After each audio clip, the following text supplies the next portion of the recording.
மக்களை காப்போம் தமிழகத்தை மீட்போம் என்கிற பெயரில் சுற்றுப்பயணம் மேற்கொண்டுள்ள அதிமுக பொதுச் செயலாளர் எடப்பாடி பழனிசாமி திருவண்ணாமலை மாவட்டத்தில் பேசி வருகிறார். அந்த காட்சிகளை பார்ப்போம். இன்றைக்கு தமிழகத்தில் 6000 மதுக்கடைகள் இருக்குண்ணா. தமிழகத்தில் 6000 மதுக்கடை இருக்குது. இந்த 6000 மதுக்கடையில் ஒரு நாளைக்கு 1.5 கோடி பாட்டில் விற்கிறாங்க. ஒரு பாட்டிலுக்கு 10 ரூபா அதிகமா விலை வச்சு விற்கிறாங்க. அப்படி தமிழகத்தில் 1.5 கோடி பாட்டில் 10 ரூபா அதிகமா வாங்குறதுனால ஒரு நாளைக்கு மேலிடத்திற்கு கிட்டத்தட்ட 15 கோடி ரூபாய் ஒரு நாளைக்கு இந்த மதுக்கடை மூலமாக மேலிடத்திற்கு சென்று கொண்டிருப்பதாக எல்லா பகுதியிலிருந்து செய்தி வருது. அப்படின்னா மாதத்துக்கு 450 கோடி, வருஷத்துக்கு 5400 கோடி, 4 ஆண்டுல 22,000 கோடி இந்த மதுக்கடையில் இருந்து மட்டும் மேலிடத்திற்கு இன்றைக்கு அங்கே ஊழல் செய்து முறைகேடு செய்த பணம் சென்றிருக்கின்றது. அப்படிப்பட்ட ஆட்சி தொடர வேண்டுமா? அதுக்கு யார் மந்திரி தெரியுமில்ல? யாரு?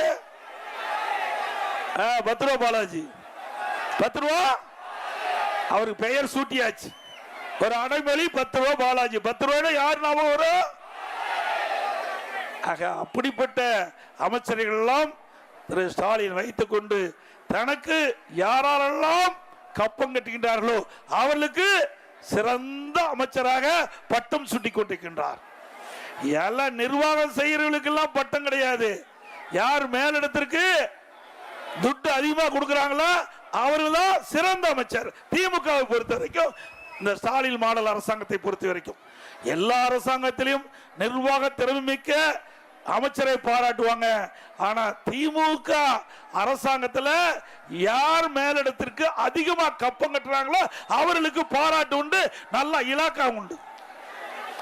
இன்றைக்கு சிந்திச்சு பாருங்க, அண்ணா திமுக இருந்து இங்க அமைச்சரா இருந்து டெப்டேஷன்லாம் பல பேர் திமுக போயிருக்காங்க. திமுகவில் இப்ப இருக்கிற அமைச்சரவையில் 8 பேர் அண்ணா திமுக கட்சி சேர்ந்தவங்க. 8 பேர் அண்ணா திமுக கட்சி சேர்ந்துங்க. பல பேர் எம்எல்ஏ ஆயிருக்காங்க. அண்ணா திமுக அங்க போய் எம்எல்ஏ ஆயிருக்காங்க. ஆக இவரெல்லாம் எதற்கு ஆக்குறார்கள் என்று சொன்னால், இவர்கள் சரியான முறையிலே மாமூல் வாங்கி மேலிடத்திற்கு கொடுப்பாங்க. ஆனா திமுகவில் இரவு பகல் வாராமல் உழைத்து பல்வேறு போராட்டங்களில் கலந்து கொண்டு சிறை சென்றவர்கள் எல்லாம் ஓரங்கட்டுப்பட்டு விட்டார்கள். அப்படி திமுக கட்சி நிலைமை அங்கே மேலிடத்தில் எந்த அளவுக்கு கவனிக்கிறாங்களோ அந்த அளவுக்கு அங்க அதிகாரம் கிடைக்கும். அந்த அமைச்சருக்கு அங்கே அமைச்சர் பொறுப்பு கிடைக்கும். ஆனா அண்ணா திமுக அப்படி இல்லை.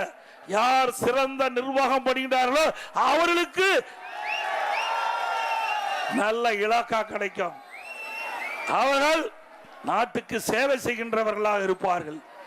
இன்னைக்கு அனைத்து இந்திய அண்ணா திராவிட முன்னேற்ற கழக ஆட்சியிலே கொண்டு வரப்பட்ட திட்டங்களை சரியான முறையில் கண்காணித்து மக்களுக்கு கொண்டு போய் சேர்ப்பார்கள். அதனாலதான் அனைத்து இந்திய அண்ணா திராவிட முன்னேற்ற கழக ஆட்சியில பல்வேறு துறைகளில் தேசிய அளவில் விருதுகளை பெற்றுக்கின்றோம். சிறந்த அரசாங்கம் என்று சான்றுகளை பெற்றுக்கின்றோம். இன்றைக்கு உள்ளாட்சியில் மட்டும் இந்திய அளவில் தேசிய அளவில் சிறப்பா நிர்வாக திறமைமிக்க செயல்பட்ட காரணத்தினால, திறம்பட செயல்பட்ட காரணத்தினால 140 விருதுகள் நம்முடைய உள்ளாட்சியில் மட்டும் பெற்றுக்கிறோம். உங்கள் தந்திவன் தொலைக்காட்சியில் கருடா தினமும் காலை 6 மணிக்கு காண தவறாதீர்கள்.